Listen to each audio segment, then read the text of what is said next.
Hello guys, আপোনালোকে ভাত বনালে নেকি? মই বনাই আছো। চন্দা মাছ অকমান লৈ আহিছিলো, সেইটো ফ্ৰাই কৰি আছো আৰু তেলটো বহুত দি পালো। মাছটো অলপহে আনিছো দেই। সেইটো কেইটামান ফ্ৰাই কৰি আছো আৰু এইটো ফ্ৰাই কৰা হৈ গ'ল।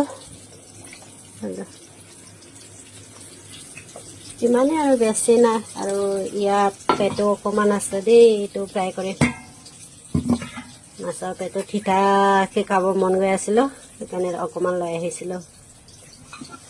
মাছটো ইমানে আনিছো দেই, আজি বেছি নাই অনা, অকলে যে সেইকাৰণে। ফুলকবি আলু বিলাহী বনাব লৈছো দেই।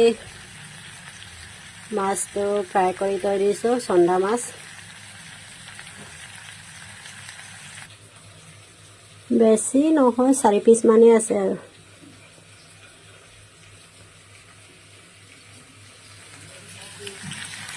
ফুলকবি আলু বিলাহী কেইটা ভাজি আছে। এতিয়া অকমান সিজাই লওঁ, সিজাই পিনিহে তাৰপিছত মাছটো দি দিম দেই, জোল অকমান দি দিম।